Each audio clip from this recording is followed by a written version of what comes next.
आदाब, नमस्कार, अस्सलाम वालेकुम नाज़रीन। पल पल न्यूज़ के न्यूज़ रूम से मैं हूं आपके साथ नदीम अकरम। आजम खान के परिवार के पीछे योगी सरकार जिस तरीके से हाथ धो करके पड़ी हुई है, वो तस्वीरें समय समय पर सामने आती रहती हैं और कई बार योगी सरकार को इसका खामियाजा भी भुगतना पड़ता है। जहां कोर्ट में जबरदस्त लताड़ पड़ती हुई अक्सर योगी सरकार को दिखाई दी है, तो वहीं आजम खान के मामले में उनके खिलाफ अर्जी डाली गई योगी सरकार द्वारा कि आजम खान को जिन 11 केसों में जमानत दी गई है उसे रद्द किया जाए। तो वहीं खासतौर पर कोर्ट ने फटकार लगाते हुए कहा कि ये आपका और आजम खान के बीच का मामला होगा, पर ये अदालत के दम पर ही तमाम चीजें सिद्ध हो पाएंगी और यहां हम आपकी अर्जी को खारिज करते हैं।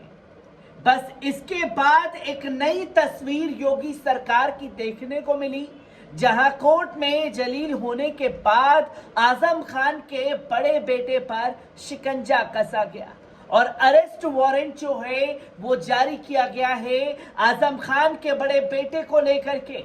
तो वहीं तंजीम फातिमा के ऊपर किस तरीके से मुकदमे लादे गए, अब्दुल्ला आजम की सदस्यता को किस तरीके से रद्द करने के लिए योगी सरकार अपना दमखम लगाती हुई दिखाई दे रही है, तो वहीं अब तस्वीर बड़े बेटे के इर्द गिर्द आकर के घूम गई है।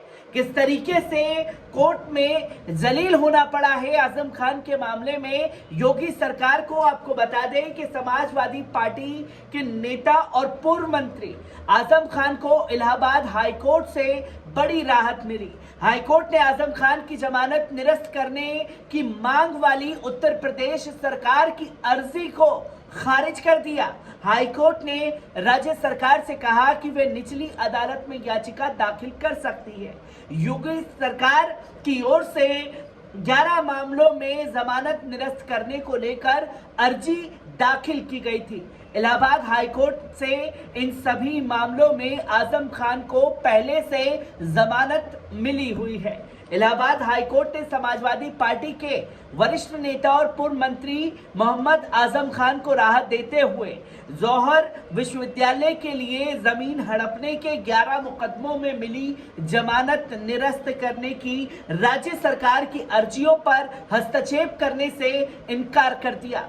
कोर्ट ने अर्जियां निस्तारित करते हुए कहा कि सरकार के सामने ये विकल्प है कि जिस अदालत ने आजम खान को बेल दी है उसी अदालत के समक्ष जमानत निरस्त करने की अर्जी दाखिल करे।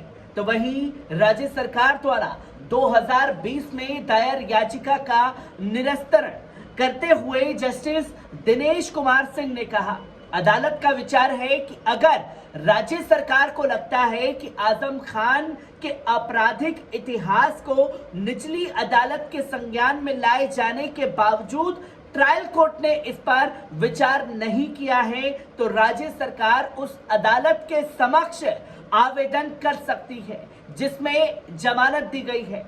इलाहाबाद हाईकोर्ट ने कहा कि अगर अभियुक्ति प्रतिवादी मुकदमों में सहयोग नहीं कर रहा है और जमानत के नियमों और शर्तों का उल्लंघन कर रहा है, तो राज्य के पास आवेदन दायर करने के लिए कानून के तहत स्वतंत्रता का अधिकार है, जिसको लेकर के बताने की कोशिश की गई।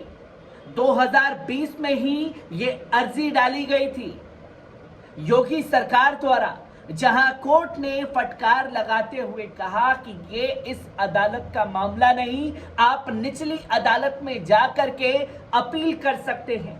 आजम खान की ओर से सुप्रीम कोर्ट के वकील विवेक तनखा ने पक्ष रखा।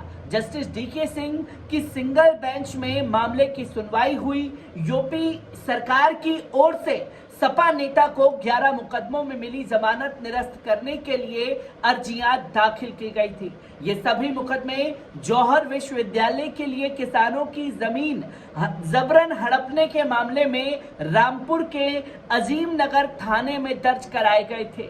हाल ही में रामपुर की अदालत ने इन 11 मामलों में आजम खान को जमानत मंजूरी दी थी। जमानत निरस्त करने के संदर्भ में उत्तर प्रदेश सरकार की ओर से कहा गया कि ट्रायल कोर्ट ने आजम खान को बेल देते समय उनके लंबे आपराधिक इतिहास पर विचार नहीं किया। वहीं आजम खान की ओर से वरिष्ठ अधिवक्ता ने इसका विरोध करते हुए कहा कि ट्रायल कोर्ट ने आपराधिक इतिहास सहित सभी बिंदुओं पर विचार करने के बाद ही जमानत मंजूरी दी थी, जो कि कोर्ट में जलील होना पड़ा है, खासतौर पर योगी सरकार को। और ये कोइंसिडेंट तो नहीं हो सकता, जहां आपको फटकार लगती है अदालत में तो आप अगले दिन ही उनके बड़े बेटे पर शिकंजा कसने के लिए उनके खिलाफ वारंट जारी कर देते हैं। आपको बता दें कि समाजवादी पार्टी के वरिष्ठ नेता आजम खान की मुश्किलें कम होने की बजाय और बढ़ा दी हैं योगी सरकार ने। अदालत से दोषी ठहराए जाने और सजा सुनाए जाने के बाद पहले आजम खान की विधायकी गई, इसके बाद उनके छोटे बेटे अब्दुल्ला आजम को सजा सुनाई गई और उनकी भी विधायकी चली गई। अब आजम खान के बड़े बेटे अदीब खान के खिलाफ एमपी एमएलए कोर्ट ने वारंट जारी किया है। अदालत ने अदीब, सपा विधायक और नसीर खान समेत 6 लोगों के खिलाफ जमानती वारंट जारी किया है। बता दें कि यह पूरा मामला किसानों की जमीन पर जबरन कब्जा करने से जुड़ा हुआ है। रामपुर के थाना अजीम नगर में 2019 में किसानों की जमीन पर कब्जा करने का मामला दर्ज किया गया। इसमें आरोप लगाया गया कि किसानों की जमीन पर कब्जा कर जौहर यूनिवर्सिटी में मिला दिया गया। इस मामले में आजम खान सहित 6 आरोपी कोर्ट में पेश हो रहे थे। उनमें से कुछ ने हाजिरी माफी की अर्जी भी दी थी, लेकिन अदीब, आजम और नसीर खान सहित 6 आरोपी ना तो अदालत में आ रहे थे और ना ही उनकी ओर से कभी हाजिरी माफी की अर्जी लगाई गई। इस पर अदालत ने उनके खिलाफ जमानती वारंट जारी कर दिया है। जिस केस में योगी सरकार को फटकार लगती है और वहां राहत दी जाती है आजम खान को, जौहर यूनिवर्सिटी को लेकर के जमीन हड़पने का मामला चलता है, जहां एक दिन पहले फटकार कोर्ट द्वारा लगती है, जजों से धुतकारे जाने के बाद सेम अगले दिन उनके बेटे को उसी मामले में घसीटने की कोशिश की जा रही है, जिसकी तस्वीरें लोगों के सामने लगातार आ रही हैं और सवाल खड़े हो रहे हैं योगी सरकार की इस भूमिका पर। जहां कोर्ट में आजम खान के मुकदमे रद्द हो रहे हैं, तो आप जब कोर्ट में तमाम सबूत पेश नहीं कर पा रहे तो अब उनके परिवार को टारगेट क्यों किया जा रहा है। हर एक तस्वीर आजम खान से जुड़ी आप लोगों के साथ साझा करता रहूंगा। दीजिए इजाजत, शुक्रिया।